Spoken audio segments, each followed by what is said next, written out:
ป้าจะมีสู้บองปอนในขนมบันไดสังคม Facebook ทั้งออสเตรเลียกระดบสลันในไงนี่ยังมีเรื่องมวยยกมาจำเรียบจูนบองปอนในขนมบันไดสังคมยืงยังเคยบองปอนไปจีบรอดอาชีพกรลุโดมาจำนวนได้ตามตัวเลขบอสอันยาโถบานในดังทาเชียงประมวยรอยเนี่ยได้บานประโมปดมคณีช่วยกาตอว่าประชังหนึ่งการเรียบจำสันดับพนบระบบอันยาโถคันก็โดยเจียญาโทดิจินีพนมปิงขนมกาออยปวกกอดบรรชุบการยกจันจามเพลย์ทุนอลเลยกำนับเพลย์มีเรสเพลย์มาสิตงดังเพลย์ปีโดยซ้ำยกตัวเพื่อการลุกโดบังกอออยปัดบังสนับนบโคยปาร์ทานเสียจราโจนะนำกอนปาร์เพียบเซ็งบ่าจังกลายปีกอดดังดำนังทายาโทออยเรียบจอมหรือจังแต่ลุในซาดามโกทำไมได้เมียนการเรียบจอมในสังกัดได้โกกรกาคันเปลกในรินิมนปิงได้ยืงนิยมหายขับเสือหรือบังตะมกเนาะคือบองโอนอาชีพกรเนี่ยลุประมาณ1,500เนี่ยนั้นนอมเนี่ยต่อว่าเอาจังเติม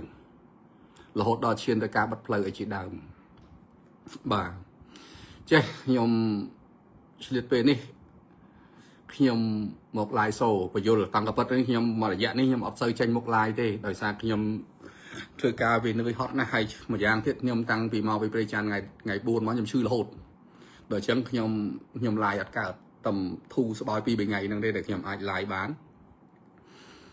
จังยมเฉลี่ยลายนี่จังประโยชน์บอมโอนอาชีพกยืนได้กำปองเพื่อการต่อวานี่กอดกึศตลบคอยติ๊กตีมุ้ยทาอัญญาโทธนกราวเหมือนในทาสังกัดคันก็โดยเจริจนีพนมเปญจากมูลเมียนกาอัดเอายุกยุลเอาบอมโอนอาชีพกลุกโดในเรือจินจามเพลย์นะรอบซับชนำหมดให้พี่ยมมันแม่ในยัยบุญดับชนำทีรอบซับชนำในระดับเพย์3ซับชนำเชียงให้วิซ้ำนึงละมอมกรุบกรอนแต่บองโอนอาจมีนตุนอาจมีนลัตเพียบเตอร์โรตีตังซ้ำรุ่มดำใบโจรุมจมวยนังอัญญาโทริจิพนมเปญเพื่อการกายแปรหมกหมดสอบพรเพียบริจิพนมเปญเอากันแต่สลอสอาดเชียงมุนปีผู้ยืงการอภิวัตยืงมาเป็นอาจนื้อมากระไรทีนะยืงเรียบจอมสันดับทนบการอภิวัตติกรองมวยเอาสะสมดำใบตะตัวพิวนะอันตรจีดเชียมกมอดเชียเกติยุประเทศจีดยืงคือยืงดักคาเถอแต่เมียนการเรียบจอมสันดับทนบไม่ให้บองโอนกรมจัดตกทาอัญญาโทเรียบจอมนี่จีการฝึกบาปเนี่ยกรอบ่ามันแมนเดการยุลเคยแบบนี้คือมันตรำเตอตีคืออัญญาโทยุกยุลรอบซับชนำเขียนปลาเปียรอบซับชนำนะให้เลยนี่อัญญาโทกับบานเรียบจอมมนหนึ่ง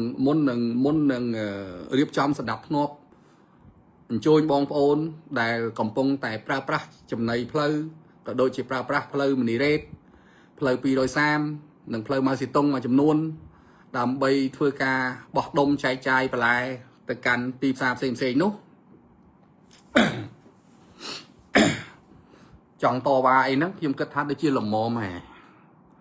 หละมอมโจรวมมวยญาโทดำใบกายปลายสะพอนแบบเพียบเลยบองโอนเถยยุ่งแล้วเนี่ยที่กรองพนมเปญก็เกยตื้อได้ตื้อละหกดอกเกยขังจะไว้กรองเกยขังจะไว้คันเกยขังญาโทที่ทำไม่ก็มันรำดอกจามเพลย์ไม่ก็มันฟื้นบ้านตะท่านะโดยสายโดยสายยุกยุลบองโอนยืนเนี่ยบอดมนั่งอ่ะเนี่ยแต่ยุลเย็ดเคลียดฉบับก็นะบ่าจังบ้านนอมเอาเมียนกาดักนอมเธอกาต่อบานนี่เลยตามยมดังนองนี่คือทางประชาชนแต่งในขนมบริจนี้ก็โดยเฉพาะย้ำประชาชนขมายซื้อแต่แต่งอ๋อแต่งเนี้ยเราประมันได้สังคม រួមទាំងអ្នកមាននិន្នាការធ្លាប់ប្រឆាំងរដ្ឋាភិបាលផងក៏បានចេញវីដេអូគ្រប់គ្រងចំណាត់ការរបស់អាជ្ញាធរខណ្ឌក៏ដូចជាអាជ្ញាធររាជធានីភ្នំពេញដែរពីព្រោះយើងត្រូវការរៀបចំស្ដាប់ធ្នាប់ឲ្យល្អអត់មានស្អីលោកអើយម៉ោងហ្នឹងណា7 8ហ្នឹង8 9ហ្នឹងស្ទះពេញផ្លូវគាត់យកផ្លូវធ្វើការបោះដុំចែកចាយទំនិញនៅលើហ្នឹងបាត់បង់សណ្ដាប់ធ្នាប់ស្ទះចរាចរណ៍និយាយចំផលវិបាកមានច្រើនណាស់ផ្ដើមចេញពីហ្នឹងចឹងហើយបានអាជ្ញាធរនឹងទាមទារឲ្យមានការរៀបចំស្ដាប់ធ្នាប់ឡើងវិញហើយខ្ញុំចង់បញ្ជាក់បន្ថែមដើម្បីជៀសវាងមនុស្សមួយចំនួនយកទៅផ្សាយលើសខាងគេដេញតាំងអាជីវករផ្សារដើមកោអាជីវករផ្សារដើមកោអាជីវករផ្សារនេះមាសអីអត់មានប៉ះពាល់ទេស្ដាប់ឲ្យតន់ហើយបងប្អូនដែលលក់នៅជុំវិញផ្សារដើមកោចិត្តផ្សារដើមកោហ្នឹងក៏គេមិនដេញដែរគេដេញតែនៅលើផ្លូវមនីរ៉េតមកកំណាត់ផ្លូវមនីរ៉េតនិងមកកំណាត់ផ្លូវម៉ៅស៊ីតុងក៏ដូចជាផ្លូវ230 3ខ្សែហ្នឹងដែលបងប្អូនយើងប្រើប្រាស់កន្លងមកធ្វើជាទីតាំងបោះដុំណាអាណិតជាតិយើងបងប្អូនអាណិតណាចង់ឲ្យប្រទេសជាតិយើងមានទីក្រុងរាជធានីភ្នំពេញរបស់យើងមានសោភ័ណភាពមានបរិស្ថានល្អមានសណ្ដាប់ធ្នាប់ល្អបងប្អូនយើងត្រូវចូលរួមយើងកុំនាំគ្នាគិតគំនិតអាត្មានិយមចង់បានការលុកនៅកន្លែងណាកន្លែងហ្នឹងខ្ញុំចង់បញ្ជាក់ជូនបងប្អូនថាចិញ្ចើមផ្លូវមិនមែនជាកម្មសិទ្ធិឯកជនរបស់នរណាទេសិទ្ធិតែជារបស់រដ្ឋហើយរដ្ឋបានឲ្យបងប្អូនរកស៊ីមានបាននៅលើហ្នឹងរាប់សិបឆ្នាំហើយវាល្មមដល់ពេលដែលបងប្អូនអាចទៅរកទីតាំងមួយសមរម្យផ្សារដើមកោថ្មីនៅបឹងតមោកនៅសង្កាត់គោករកាខណ្ឌព្រៃភ្នៅគឺក្រុមហ៊ុនគេរៀបចំឲ្យបានល្អណាស់ហើយលក្ខខណ្ឌដែលខ្ញុំឃើញនេះគឺខ្ញុំពេញចិត្តណាស់ណាលក្ខខណ្ឌជាលិលាអក្សរនេះណាដែលជាកិច្ចសន្យាមួយរបស់ក្រុមហ៊ុនជាមួយនឹងណារដ្ឋបាលរាជធានីភ្នំពេញណារដ្ឋបាលរាជធានីភ្នំពេញដែលខ្ញុំទទួលបានចុះហត្ថលេខាថ្ងៃទី17ខែវិច្ឆិកាឆ្នាំ2025នេះណាគឺមាន4ចំណុចដែលគេឲ្យបងប្អូនយើងទៅលក់ណាខ្ញុំអត់អានច្រើនទេខ្ញុំអានតែចំណុចដែលគេដែលប៉ះដែលត្រូវរៀបចំធ្វើម៉េចឲ្យបងប្អូនយើងទទួលលក្ខខណ្ឌដែលគេហៅថាលក្ខខណ្ឌនេះប្រៀបបានដូចជាកាដូដ៏ល្អបំផុតរបស់អាជ្ញាធររាជធានីភ្នំពេញក៏ដូចជាការគិតគូររបស់រាជរដ្ឋាភិបាលណាដើម្បីឲ្យបងប្អូនអាជីវករយើងទទួលបានផលប្រយោជន៍ពីការផ្លាស់ប្ដូរនឹងទី1មិនគិតថ្លៃឈ្នួលតូបកន្លែងលក់ដូរហ្នឹងចំនួន2ឆ្នាំណាហើយក្រោយផុតពេលអនុគ្រោះ2ឆ្នាំហ្នឹងគឺបង់ឈ្នួលតូបតម្លៃតូបមួយតែ$30ទេបានន័យថាមួយថ្ងៃយើងចំណាយតែ1រៀលទេ4000រៀលទេសម្រាប់ជួលតូបលក់នៅហ្នឹងហើយមិនតម្រូវឲ្យយើងដាក់ប្រាក់កក់ទៀតយល់ទេអត់តម្រូវឲ្យបង់ប្រាក់កក់ណាហើយពេលផុត2ឆ្នាំហ្នឹងទៅគឺយើងជួលមួយខែតែ$30ទេនេះគឺជាលិខិតលិលាអក្សរមានត្រាក្រុមហ៊ុនហើយសន្យាជាមួយអាជ្ញាធរហើយរដ្ឋបាលរាជធានីភ្នំពេញជាអ្នកត្រួតពិនិត្យតាមដានការអនុវត្តការសន្យានេះទី2ថ្លៃទឹកនិងអគ្គិសនីគឺគិតតាមតម្លៃរបស់រដ្ឋប៉ុន្តែរយៈពេល6ខែដំបូងគឺក្រុមហ៊ុនផ្ដល់ជូនឲ្យប្រើប្រាស់ដោយឥតគិតថ្លៃឃើញទេមានន័យថាតម្លៃទឹកតម្លៃភ្លើងគឺក្រុមហ៊ុនគិតតាមតម្លៃរដ្ឋកំណត់ឧបមាថារដ្ឋកំណត់ទឹកមួយគីប្រមាណក្រុមហ៊ុនយកប៉ុណ្ណឹងតម្រូវឲ្យយើងបង់ប៉ុណ្ណឹងប៉ុន្តែអគ្គិសនីក៏ចឹងដែរអគ្គិសនីតម្រូវបង់ប៉ុណ្ណាគឺយើងបង់ប៉ុណ្ណឹងតម្លៃរបស់រដ្ឋមិនមែនក្រុមហ៊ុនយកស្រេចចិត្តទេហើយយើងទៅដំបងកវែកឆ្នាំងគឺក្រុមហ៊ុនអនុគ្រោះអត់ឲ្យបង់ទឹកអត់ឲ្យបង់ភ្លើងចំនួន6ខែនេះគឺជាការរៀបចំផ្ដល់កាដូឲ្យបងប្អូនយើងទៅថ្មីនៅទីនោះទី3ចំពោះសេវាសន្តិសុខនិងអនាម័យក្រុមហ៊ុនគិតថ្លៃ$7ក្នុង1ខែសម្រាប់មួយតូបដោយឡែកចំពោះសេវាសម្រាមនិងបន្ទប់ទឹកគឺក្រុមហ៊ុនអត់គិតថ្លៃទេណាអានឹងចំណុចទី3បានន័យថាក្រុមហ៊ុនគិតថាថ្លៃសេវាសន្តិសុខ ណានឹងអនាម័យណាសន្តិសុខហើយនឹងអនាម័យហ្នឹងមួយខែគិតតែ$7ទេមួយតូបដោយសារអីអាហ្នឹងវាត្រូវការយាមកាមទ្រព្យសម្បត្តិយើងស្អីនៅក្នុងហ្នឹងបាត់គេទួខុសត្រូវហើយសេវាសម្រាមឬក៏បន្ទប់ទឹកក្រុមហ៊ុនអត់គិតថ្លៃទេណាចំពោះសេវាសម្រាមនិងបន្ទប់ទឹកគឺក្រុមហ៊ុនមិនគិតថ្លៃទេអានឹងទី3ទី4ក្រុមហ៊ុនសន្យានឹងបន្តសហការជាមួយរដ្ឋបាលរាជធានីភ្នំពេញដោយឈរលើគោលការណ៍អនុគ្រោះខ្ពស់ជូនអាជីវករណានេះគឺជាការអះអាងនឹងការធានារបស់ក្រុមហ៊ុនចំពោះសាលារាជធានីភ្នំពេញអញ្ចឹងនិយាយឲ្យស្រួលស្ដាប់គឺសាលារាជធានីភ្នំពេញមុននឹងរៀបចំអញ្ជើញបងប្អូនអាជីវករទៅលក់នៅទីនោះគឺសាលារាជធានីភ្នំពេញរដ្ឋបាលរាជធានីភ្នំពេញនេះគឺបានធ្វើការជាមួយក្រុមហ៊ុនច្បាស់លាស់អស់ហើយលាយលក្ខណ៍អសរទៀតមិនមែននិយាយតែមាត់ពេលបងប្អូនទៅដល់គេគិតលុយស្អីក៏គិតលុយឆ្វេងលុយស្ដាំលុយអាហ្នឹងអត់ទេណាគឺច្បាស់លាស់4ចំណុចនេះអញ្ចឹងខ្ញុំគិតថាបងប្អូនបានទៅលក់ហ្វ្រីរហូតដល់2ឆ្នាំអត់គិតលុយអគ្គិសនីហើយនឹងថ្លៃទឹកអត់បង់រហូតដល់6ខែហើយពេលផុត2ឆ្នាំបង់តែ$30ថ្លៃតូបតែ1រៀលវាហាក់ដូចជាថោកមែនតើហើយយើងមានទីចម្រោកពេលភ្លៀងពេលខ្យល់ណាវាមានសុវត្ថិភាពយើងជ្រកភ្លៀងបានយើងនៅគេងបានអីសម្រាប់អីបាននៅទីនោះមិនមែននៅផ្សារដើមកោយើងលក់បើភ្លៀងមកហើយនៅក្រោមដំណក់ទឹកភ្លៀងអត់មានកន្លែងជ្រកទេពេលបត់ដៃបត់ជើងមិននឹងបត់ដៃបត់ជើងនៅណាទេមកទោះអាចនោមនឹងនៅណាទេនៅនោះគេមានបន្ទប់ទឹកគេមាននៅប្រព័ន្ធរៀបចំនិយាយចំទៅជាផ្សារមួយបោះដុំដែលមានស្តង់ដារមានអនាម័យមានបរិស្ថានល្អបាទហើយអត់ឆ្ងាយទេបងប្អូនអត់ឆ្ងាយទេដោយសារអីយើងនាំគ្នាស្រែកថាបឹងតមុកឆ្ងាយពីភ្នំពេញទៅអត់ដល់10គីឡូទេបងប្អូនអត់ដល់10គីឡូទេហើយក៏មិនមែនផ្លូវឋានសួគ៌ដែរផ្លូវក្នុងទីក្រុងឥឡូវអាឡុងស្រុលនឹងជិះតែមួយផ្លែតទៅដល់ហើយម្យ៉ាងទៀតអ្នកបោះដុំហើយអ្នកបោះដុំនេះគឺសិតតែពួកគាត់ស្គាល់គ្នាបងប្អូនត្រូវចាំណាអ្នកបងប្អូនដែលបោះដុំលក់បន្លែនៅផ្សារដើមកោជុំវិញផ្សារដើមកោលើផ្លូវដែលអាជ្ញាធររៀបចំស្ដាប់ធ្នាប់ឲ្យរើចេញនេះមិនមែនជាទីផ្សារសម្រាប់អ្នកក្នុងស្រុកអ្នកក្នុងទីក្រុងទេគឺជាកន្លែងបោះដុំមកពីរាជធានីខេត្តផ្សេងណាមកពីផ្សារផ្សេងអញ្ចឹងយើងគ្រាន់តែណាត់គ្នាទៅកន្លែងនោះទៅបោះដុំទៅយកចុញពីកន្លែងនោះទៅវាចប់បាត់ហើយអត់មានអីពិបាកទេបងប្អូនអត់មានអីពិបាករម៉ួយទេព្រោះយើងមិនមែនជាអ្នកលក់ទូលកញ្ឆែងមិនមែនជាអ្នកលក់មកល្អីមកកញ្ជើឯណា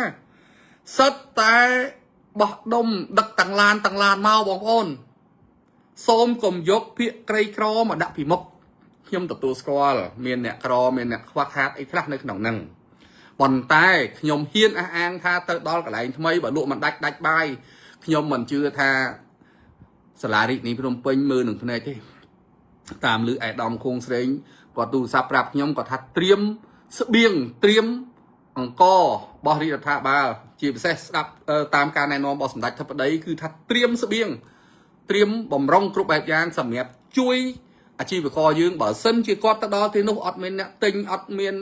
អីដាច់បាយដាច់អីអាហ្នឹងយើងសិក្សាអាហ្នឹងយើងជួយអាហ្នឹងមួយទៀតបានន័យថាទាំងរដ្ឋបាលរាជធានីភ្នំពេញក៏ដូចជាថ្នាក់ដឹកនាំរាជរដ្ឋាភិបាលគឺតាមដានយកចិត្តទុកដាក់វាអស់ហើយការយកចិត្តទុកដាក់បែបនេះគឺវាល្មមសមនឹងបងប្អូនយើងទទួលហើយបាទល្មមសមនឹងទទួលហើយតើយើងនៅចង់ឲ្យទីក្រុងយើងคล้ายទៅជាទីក្រុងសម្រាមคล้ายជាទីក្រុងណាគ្មានរបៀបរៀបរយគ្មានសណ្ដាប់ធ្នាប់ល្អណារបៀបនឹងទឹកបែបណាហើយពេលមានអាសន្ន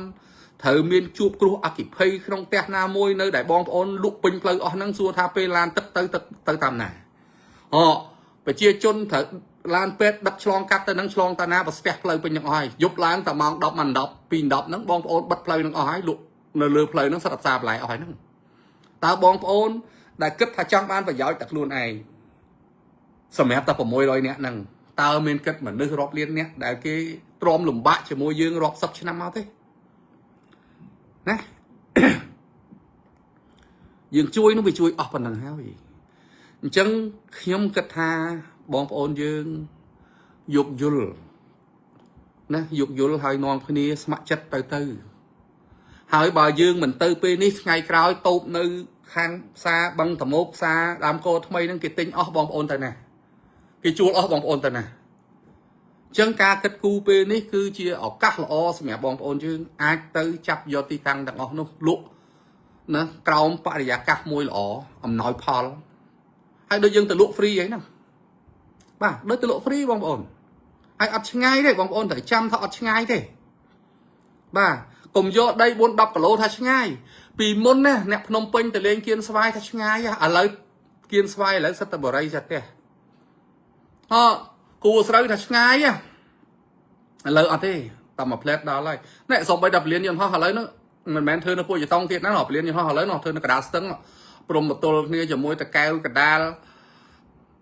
នៅណាស្រុកណានោះណាអត់ឆ្ងាយទេប៉ុណ្ណឹងយើងគិតថា20គីឡូជាងឆ្ងាយអត់ឆ្ងាយទេបាទដីនៅក្នុងជុំវិញរាជធានីភ្នំពេញ10-20គីឡូឥឡូវបើកឡាន4-10នាទីនោះអត់មានអីឆ្ងាយទេចឹងកុំយកលេសហេតុផលថាឆ្ងាយហើយថាប្របាក់រម៉ួយទិញពីព្រោះពួកខ្ញុំអ្នកលក់ដូរនេះមិនមែនជាអ្នកទៅទិញកន្លែងបោះដុំទេប្រជាជននៅក្នុងរាជធានីភ្នំពេញទាំងមូលដែលទៅកាន់ទីផ្សារនេះគាត់ភ្ញាក់ពីគេងទៅផ្សារម៉ោង8ម៉ោង9គាត់អត់មានទៅក្រោកទៅផ្សារម៉ោង5ម៉ោង4ភ្លឺទេហើយគាត់ក៏មិនមែនជាអ្នកទៅទិញតំណែងអ្នកបោះដុំនឹងដែរណាគឺគាត់ទៅទិញតំណែងតាមផ្សារដែលគេទៅយកពីអ្នកបោះដុំមករួចហើយអញ្ចឹងវាអត់ប៉ះពាល់អ្នកប្រើប្រាស់ទេអ្នកប្រើប្រាស់គាត់នៅតែទៅផ្សារធម្មតាតាមទីកន្លែងគាត់ឲ្យវាគ្រាន់តែមានការផ្លាស់ប្ដូរកន្លែងបោះដុំពីចិញ្ចើមផ្លូវណាម្ដុំសារដើមកោដុំនេះមាសហ្នឹងទៅបឹងតមោកខុសគ្នាតែប៉ុណ្្នឹងទេហើយខ្ញុំជឿថាអត់មានបាត់បង់អតិថិជនទេបាទអត់មានបាត់បង់អតិថិជនទេវាអត់ផ្លូវឆ្ងាយទេបងអូនយើងកុំគិតថាផ្លូវឆ្ងាយផ្លូវឥឡូវនេះដូចខ្ញុំនិយាយដដែលអញ្ចឹង10-20គីឡូជុំវិញរាជធានីភ្នំពេញផ្លូវល្អណាស់ឥឡូវនេះស្រុកយើងមានការអភិវឌ្ឍអត់មានផ្លូវណាពិបាកទេជុំវិញពេញបើថាខេត្តឆ្ងាយណាខ្ញុំមិនដឹងទេណាតែស្ទើរតែគ្មានហ្នឹងផ្លូវអន់ផ្លូវពិបាកឥឡូវហ្នឹងសំបីតែស្រុកស្រែរបស់ខ្ញុំនេះភូមិកំណើតខ្ញុំពីមុនរហូតតែមានតែភ្លឺស្រែនេះឥឡូវផ្លូវឡានចូលលពឹងណាពីមុនដិតតែចង្គៀងដិតតែដែងអាគុយប្រើតែអាគុយឥឡូវភ្លើងអគ្គិសនីអស់ចូលពេញដល់ស្រែហ្នឹងបាទអញ្ចឹងខ្ញុំគិតថាបងប្អូនយើងនៅដែលបានធ្វើតបពីថ្ងៃបាត់ផ្លូវអីនេះល្មមចូលរួមសហការមួយអាជ្ញាធរយើងចំណេញណាយើងចំណេញច្រើនណាបងប្អូនចំណេញច្រើនណាហើយការរួមរបស់យើងនេះគឺបង្ហាញអំពីស្មារតីស្នេហាបរិស្ថានស្នេហាណាស្រឡាញ់ជាតិរបស់យើងចង់ឲ្យរាជធានីយើងមានមុខមាត់ល្អនៅលើឆាកអន្តរជាតិកុំឲ្យគេជិះកាត់បរទេសថាស្អីនឹងកន្លែងហ្នឹងហើយចុះទីក្រុងភ្នំពេញអីសិតតែសម្រាមហើយចុះយប់ឡើងគេយកផ្លូវយកលក់បន្លែពេញទឹកពេញដីអញ្ចឹងក្នុងន័យហ្នឹងមិនមែនចង់ប្រអាប់បងប្អូនអីទេប៉ុន្តែយើងត្រូវតែរៀបចំហើយបាទណារៀបចំហើយបងប្អូនអាណិតអ្នកធ្វើដំណើរណាអាណិតអ្នកធ្វើដំណើរពួករួមទាំងខ្ញុំដែរពេលខ្លះដឹងពិបាកប៉ុន្តែអត់ហ៊ានមាត់នឹកឃើញថាបងប្អូនលក់ហើយមិនដឹងធ្វើម៉េចអន់ចិត្តជាមួយអាជ្ញាធរថាចុះអាជ្ញាធរហ្នឹងមិនក៏មិនដេញយូរម៉ែទុកឲ្យលក់ពេញហ្នឹងតែអាជ្ញាធរលោកក៏ខិតខំដែរតម្រាំដេញមិនមែនថាតម្រាំដេញទេតម្រាំរកទីកន្លែងសំរុំឲ្យហ្នឹងគឺត្រូវការពេលវេលាឥឡូវពេលវេលាវាសមស្របហើយណាមួយដៃគូអភិវឌ្ឍនៅបឹងតមោកទៅអីហ្នឹងក៏គេមានអស់ដែរចឹងហើយបានអញ្ជើញបងប្អូនទៅហ្នឹងគឺគិតថាសមល្មមនឹងគួរទទួលហើយណាយើងលះបង់ដើម្បីសោភ័ណភាពទីក្រុងយើងបងប្អូនតមកដើម្បីអីដើម្បីបងប្អូន600នាក់អាចទុកឲ្យមនុស្សមកទីក្រុងភ្នំពេញ 2-3 លាននាក់នេះ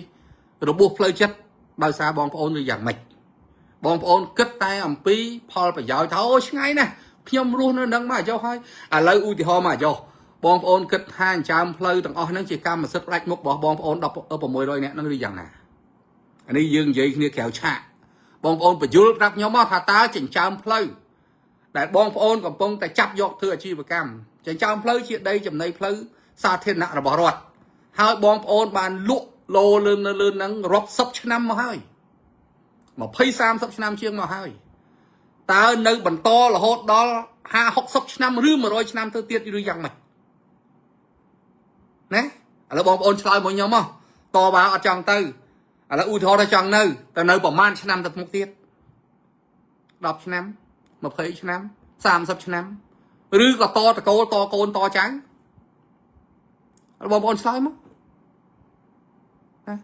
đây rót hay bom ôn mà thôi anh chăng anh năng nói để thôi ai riêng tầm nó đây thì khá nè nâng sọc hôm này nhầm gì cũng thì ho ở đây thì muối đó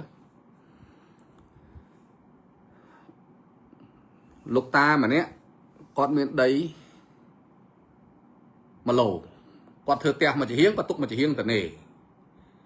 bà hay con nơi sọc sái con ăn thà đây con miền đất thơ là bong thơ xây nhẹ nhảy xây chắc nè nơi khỏi đây có non mía đá chầm hiếng đây tận nề nó đá là hốt chân tử đá khai tới chuyện đọc một phây nằm chiềng cái rồi má ta nếu con miền cồn miền trai tới có thử thưa là bón đầm bấy vô ở đây tình đi ở cái đai son cắt nắng vô mà thưa tiếc ở cồn ở trai con này tỏ thèm tiết cô sama chất ru sa cao thử vô ở đây tình đi đó xếp ta vô miền ba này nè đây con nó không phóng có mua quạt ấy có mua quạt anh nè khăn khối để khi tha lọp đai son cắt nó cái đấy cái đá đọc một phây năm ấy mấy mà bật lại thôi nhé nước dương chân á anh đi hơi là người ta chất lò cọt luôn đây pi đông đó đây có mà đông nhất này yeah. Đây mà đông nhất này mà hiếng cái thư te hả mà hiếng cái thư te mà hiếng cái tụi kia đà ta du tới đọc một page năm cái đó năng phơi xa thiên nè hay cả nát đẹp lăng cứ bệnh chết thật đây bác quát hay nhóc u thì ho riêng này cứ cao nơi sang cắt chơi impel chứ này nơi phun chơi impel mà sang cắt chơi impel chứ này nhóm ấy nè tao đó sẽ mà vì à cọ chăng à tục ở đào du tới tia do thời ca mà sệt nè để bóc kế miền phong rừng bà anh ấy trôi hướng xa đam cô nó đôi khi chẳng ôi lụa du tới trong tia do anh chàng phơi nó thôi chỉ ca mà sệt bóc luôn trong thơ phong rừng to côn to cháy ế anh lụa tăng vì tôi anh dục phải một môi đó lấy anh sam sai sập chiêng ấy đánh anh cho nó nè còn cất trắng á ọt bà này bóng ổn ọt bà này anh ấy khi ông con đã ưu thì ho cả dục dul bà rồi bỏ nhà thô cho anh hai rót dương kết ông pi ca lồng bạc bỏ chia chun dương từ bật nơi bật chấm mô tọt tua vô ca đi côn tịch tiền cướp bạch giang đầm bay oi chi vừa co dương thử mấy miếng nào các lục đô đầm bay trăm chỉ biết lời ní đòn máu ở nhà thô điệp trăm sẽ đập nốt ở nhà thô sông bong ôn thử dục dul oi vinh riêng ấy dục vô lôi bong ôn sam một phây sam sắp năm mà hơi còn là sông tao mà ngay pi ngay ở bong ôn tranh tới đam bay điệp cho mà nắng oi là o lang vĩnh bài chỉ bong ôn mình prom nè dưới ở miền ca dục vô nước khơi nhà tây ta ca thắng ảnh lụn này cái này nâng phây sam sắp năm mà nhà thô còn đại rô riêng đại ấy thế lời đi bờ nhà thô cái oi tên nông hái cất tới về xóm rôm đái từ lụa pi nam ở bằng lôi của môi khai ở tất lương ở bằng lôi hay phật pi nam nâng bằng mà khai tốp muối ta sam sập riêng thế sam sập $, thế cất chia một chúng mà ngày mà $, tốp muối được chứ này biết thu thay mền tên ba vì xóm nâng là vay đại dương cua ta tua vô hay nhưng mà chuyện lang với nhá nông xa làm cố ở bên Papua thì anh mình Papua thì nè anh mình Papua thì cứ nẹt xa đam cố nó lụa phong mà nè có lụa mạch lụa tay tột bọc quạt và tay ở đây đại dương riệp ní cứ riệp nẹt đại do trận này phơi nơi lừa cầm nát phơi lê mình red hay nơi cầm nát phơi mau xịt túng đôi chụp phơi pi đôi sàn tập bay sai năng thì và ở đây khi mơ mà tệ và chơi trốn cứ khi control salary tìm tung pin được bà cái control đằng chẳng tế xong ai bong ôm bị chia pro dương mưa mà tệ mà hai chôn nông nông thả ta khi cầm mình control dương này thứ ba cam ó vì bộ này thứ ba cam con kết tầm đất ở tham này dùng kia con ta phải một môi ở nhé nó tại có ớt kết ông pi bị chia pro đập bằng bay liên nhé đại kỳ mưa mau cái tớp này cũng thế nó bà cái mưa mau cái tớp này cũng thế nó dân cất mạnh ចឹងខ្ញុំយប់នេះខ្ញុំអត់និយាយអីច្រើនទេខ្ញុំគាត់និយាយសំណុំពរបងប្អូនយើងណាអាជីវករ600នាក់នេះធ្វើម៉េចចូលរួមសហការជាមួយនឹងរដ្ឋបាលរាជធានីភ្នំពេញដើម្បីសុខភាពប្រទេសជាតិយើងទេអត់មានយកចិញ្ចើមផ្លូវនឹងទៅលក់ឲ្យផែងវណ្ណៈយកទៅលក់ឲ្យអ្នកនេះទៅលក់នេះអត់ទេឥឡូវនេះគឺរៀបចំជួសជុលតាមឯកឧត្តមអាបារាជធានីភ្នំពេញឯកឧត្តមភូមិស្រេងនឹងរៀបចំរៀបការឡាយរៀបអីស្ដាប់ធ្នាប់អីឡើងវិញតិចទៀតបងប្អូនប្រជាពលរដ្ឋអាចដើរហាត់ប្រាណអាចធ្វើដំណើរលើនឹងបានរាល់ថ្ងៃដើរអត់បានទេគេយកធ្វើអាជីវកម្មមកហើយដើរទៅណាយើងមានចិញ្ចើមផ្លូវសម្រាប់យើងដើរប៉ុន្តែដើរមិនបានណាគេយកលក់អស់ហើយហ្នឹងហើយមិនត្រឹមលក់តែលើចិញ្ចើមផ្លូវណាធ្លាក់មកបិទលើផ្លូវអស់បាទហើយយើងធ្វើម៉េចបាទអ្នកលក់តា500នាក់600នាក់តែស្ទះគេរាប់លាននាក់យើងគិតមើលមិនមែនបន្ទោសទេខ្ញុំគិតថាបងប្អូនដំណោះស្រាយរបស់រដ្ឋបាលរាជធានីភ្នំពេញនេះគឺមហាល្អមែនតើខ្ញុំកោតសរសើរឯកឧត្តមឃុំស្រេងដែលលោកមានអរិញថាភាពឆ្លៀសវៃណាតំណែងក្រុមហ៊ុនបានល្អធ្វើកិច្ចសន្យាបានគុតមុតល្អណាស់ហើយធានាឲ្យបងប្អូននៅការអនុវត្តកិច្ចសន្យានឹងទៀតបាទមិនឲ្យគេធ្វើបាបអាជីវករទេមិនឲ្យគេធ្វើបាបទេអញ្ចឹងខ្ញុំគិតថាបងប្អូនអាជីវករយើងចូលរួមសហការទៅដើម្បីប្រយោជន៍ជាតិរបស់យើងទេណាប្រយោជន៍របស់យើងទេអត់មានយកដីអត់យកចិញ្ចើមថ្នល់អីរៀបចំស្ដាប់ធ្នាប់នឹងយកទៅឲ្យក្រុមហ៊ុនណាយកឲ្យតាណាទេហាហើយអ្នកធ្វើបាតកម្មនឹងទៅឈប់ទៅអត់ចំណេញទេបាទអត់ចំណេញទេបាទយ៉ាងយប់នេះខ្ញុំសូមនិយាយករណីពិសេសតែរឿងសារតាមកោហ្នឹងទេខ្ញុំអត់និយាយរឿងអីផ្សេងទេបាទអត់និយាយរឿងផ្សេងទេអញ្ចឹងខ្ញុំបញ្ចប់នៅការ live show យប់នេះប៉ុណ្ណឹងហើយសូមឲ្យបងប្អូនយើងចូលរួមសហការទាំងអស់គ្នាប្រយោជន៍ជាតិយើងទេមុខមាត់ជាតិយើងទេណាមុខមាត់ជាតិយើងទេសូមឲ្យបងប្អូនយកយល់ហើយខ្ញុំជឿថាបងប្អូនមិនពិបាកទេទៅដល់លក់ទីនោះបងប្អូនទៅតែបានតាមមួយអាទិត្យពីរអាទិត្យទៅស្មហើយមិនឆ្ងាយទេណាត់គ្នាទៅនងទៅឥឡូវឯពីមុនមកផ្លូវអីមនីរ៉េតអូឥឡូវគេដូរហើយមកនេះបឹងតមោកជិះមកបឹងមកបាទពីព្រោះតាមផ្សារតាមអីឡើងទៅយកទៅនងមានអីឆ្ងាយអត់មានអីឆ្ងាយទេបាទមានអីឆ្ងាយទេហើយបងប្អូនអាជីវករដូចខ្ញុំនិយាយអញ្ចឹងមិនមែនពួកខ្ញុំនេះទៅដើរទិញម្ហូបទិញផ្សារទិញអីបន្លែពីនងណាអត់ទេព្រលឹមឡើងបានទៅផ្សារទៅយកពីក្នុងផ្សារមកនោះបាទអញ្ចឹងវាអត់មានប៉ះពាល់អីជាមួយការរុះរើនេះការរៀបចំស្ដាប់ធ្នាប់នេះអត់ប៉ះពាល់ជាមួយនឹងបងប្អូនប្រជាពលរដ្ឋដែលត្រូវឡើងទៅផ្សារទិញបន្លែទិញផ្លែឈើហ្នឹងអត់មានទេបាទព្រោះយើងរាល់ថ្ងៃប្រជាជនយើងទៅទិញតែពីផ្សារមកតែអត់មែនទៅទិញកន្លែងបោះដុំទេណាអញ្ចឹងអ្នកបោះដុំគ្នាឯងហ្នឹងយល់គ្នាហើយណាត់គ្នាទៅនងទៅមានតែពិបាកអីហើយខ្ញុំបញ្ជាក់នោះមិនមែនអ្នកក្រទេណាដឹកមកទាំងតោនទាំងឡានណាមិនមែនទូលល្អីមកមិនមែនមកកញ្ជើមកអីទេណាមិនមែនទេកុំយល់ច្រឡំថាឬសូតផ្សារបន្លែហ្នឹងធ្វើបាបអ្នកក្រអត់មានទេ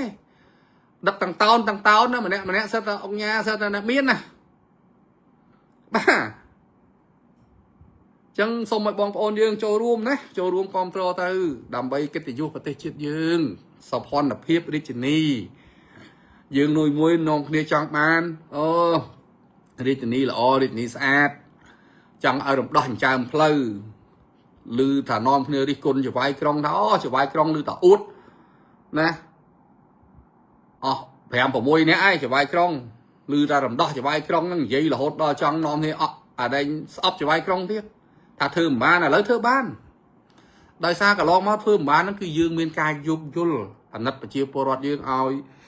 ស៊ីទៅដើម្បីឲ្យគាត់ធ្វើថារឹងដៃរឹងជើងអាហ្នឹងបើយើងនិយាយឲ្យស្រួលស្ដាប់គេហៅថាឃើញអញ្ចឹងឲ្យគាត់រឹងដៃរឹងជើងបន្តិចសិនទៅចាំដល់ពេលគាត់មើលទៅរីកធំធាត់ហើយចាំយើងសូមឲ្យគាត់ចាញ់ទៅកន្លែងដែលសមរម្យល្អជាងនេះហ្នឹងហើយអញ្ចឹងខ្ញុំគិតថាដល់ពេលហើយរួមមួយដៃមួយជើងទៅ